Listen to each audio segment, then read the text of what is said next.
Ubukwe n'itangira ryo kuboka umuryango ni igihe abafashe umwanzuro wo kubana bifatanyije binyuze mu mucyo bakemera gushyigikirwa n'ababyeyi maze nabo bakajya kubaka umuryango wabo witezweho kwagura igihugu binyuze mu kubyara no kurera abana beza bazaba u Rwanda rw'ejo. Ubukwe ni umuhango ubumbatiye umuco nyarwanda. Uyu muhango w'ubukwe ukorwa hagati y'imiryango ibiri ihana abageni, ni ukuvuga umuryango w'umusore n'umuryango w'umukobwa. Nk'uko amateka agenda bitubwira, ubukwe bwa kinyarwanda bwagiraga imihango myinshi itandukanye. Imwe iracyakorwa na magingo aya, ariko indi ntabwo igikorwa. Tubahe ikaze mu kiganiro. Iyi ni Inkera TV. Kuri mikoro mukumwe nangishije urugamba. Munyemerere tugaruke mu kanya turebera hamwe imwe mu bihango y'ubukwe bwa kinyarwanda.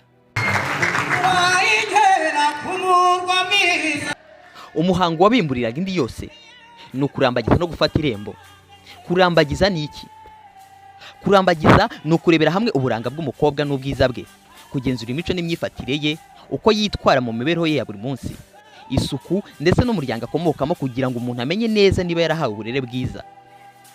Mu Rwanda kurambagiza byakorwaga n'ababyeyi ariko bifashishije umuranga. Habaga n'igihe umusore yari warambagizaga, cyane cyane iyo yabaga ashaka kurambagiza umukobwa babaga baturanye. Umuranga niwe wagombaga guhuza imiryango yombi kuko ari nawe wasabiraga umusore.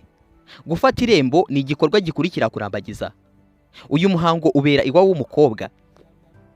Umuryango w'umuhungu wateguraga inzoga maze ukazijyana iwabo w'umukobwa. Umuranga agafata ijambo akababwira uburyo umuryango we washimye umukobwa muri urwo rugo, akaba yifuza yuko umukobwa bagahuza imiryango. Nyuma y'umuhango wo kurambagiza no gufata irembo hakurikiragaho umuhango wo gusaba no gukwa.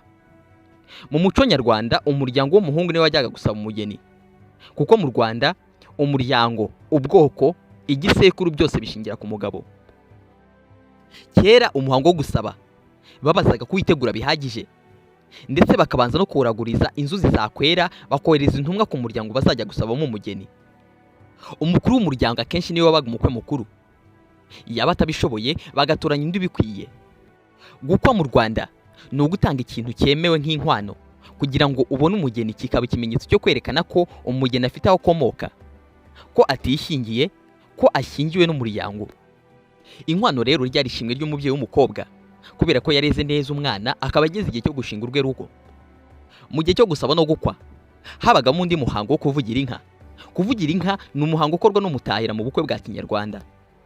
Mu Rwanda rwo hambere abakwe bazaga gusaba umugeni bagatanga inka nk'inkwano. Izo nka babaga bazanye n'umutahira wo kuvuga amazina yazo kugira ngo abasangwa bazishimire. No kubasanga naho nuko byagendaga, babaga bafite umutahiro wabo wo kuvuga amazina y'izo basanganywe. Uyu muhango wakorwaga n'abisi. Umwisi iyo yitaga ishyo yagarukaga amaze kwitiza ibyayo buriza, nyuma akazagaruka akitirira ishyo inka yigaragaje nk'igihangange, nuko uwo mwisi akagororerwa. Umusore uraye ari bushyingirwa yagiraga imyiteguro idasanzwe. Bamutegaga amasunzu, bakamogosha ubwanwa, bakamuca inzara, mbese agakorerwa isuku yose yo ku mubiri. Bamwambikaga uruhu rushya cyangwa indengera z'abagabo, bamwambikaga ibitare n'inigi nshya, hanyuma abagabo bamutanze kurongora bakamwigisha uko azitwara mu bukwe, uko azabana n'umugore we, uko azarongora, harimo gucira imbazi, kwambika umwishywa, gukirana ndetse n'ibindi. Si umusore gusa yagiraga imyiteguro idasanzwe, kuko n'umukobwa uraye ari bushyingirwe yagiraga imyiteguro idasanzwe. Bamutegaga amasunzu bakamukenura hose.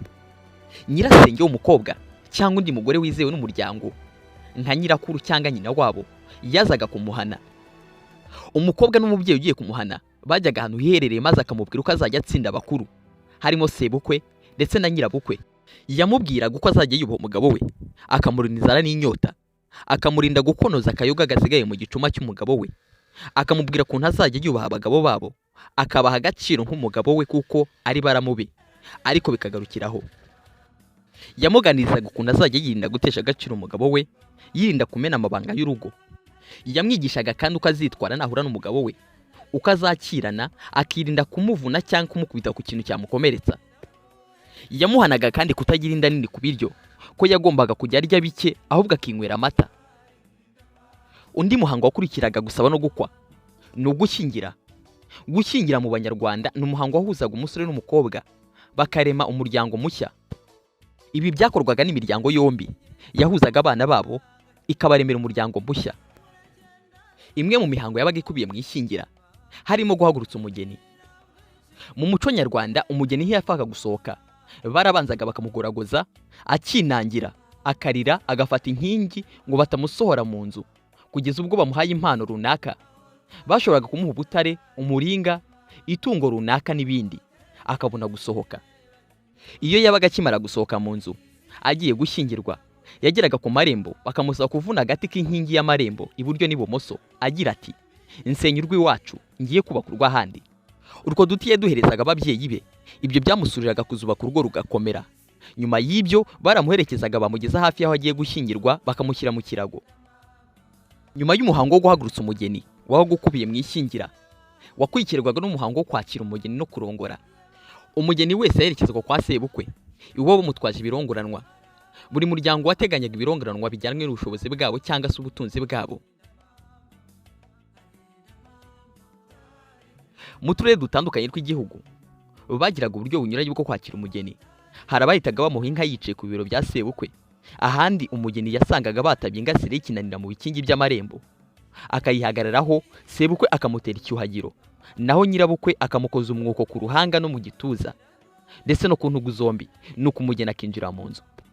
Iyo igihe cyo kurongora cyabaga kigeze, sebukwe w'umukobwa, umusore ushyingira ndetse n'abakobwa bamuherekeje bamusangaga mu mbere.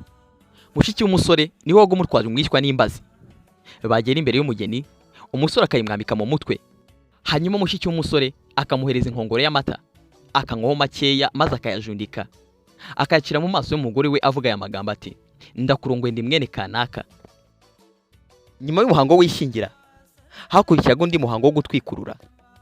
Gutwikurura ni umuhango ukorwa mu muco nyarwanda hagamije gusura umugeni no kumuha uburenganzira bwo kugira imirimo akora mu rugo. Mu Rwanda umugeni wese yaratinyaga akihisha ntagire umurimo n'umwe akora atarahabwa uburenganzira.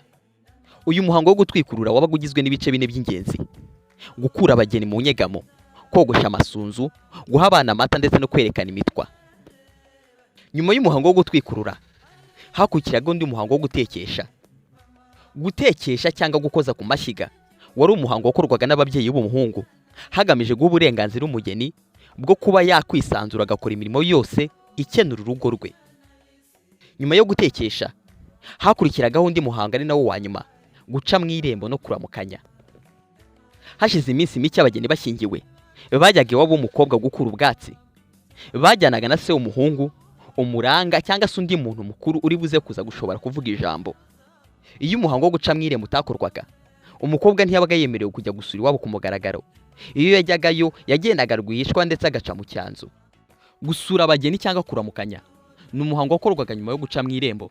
Icyo gihe ababyeyi b'umukobwa bariteguraga bakajya gusura urugo rw'abana. Uyu ni nawo muhango wa nyuma wakorwaga ku bijyanye n'ubukwe. Iki gihe umusore n'umukobwa baragendaga bagakora umuryango, babyara ababyeyi bakaza kubahemba, hanyuma nabo bakagira igihe cyo kujya kwerekana abana. Ni nadusore ikiganiro cyacu. Kuri mikoro mwawe kumwe nanjye Jide Rugamba. Iyi ni Inkera TV. Niba wifuza ko ari byo twazagarukaho mu kiganiro cyacu cy'ubutaha, wabisiga muri comment.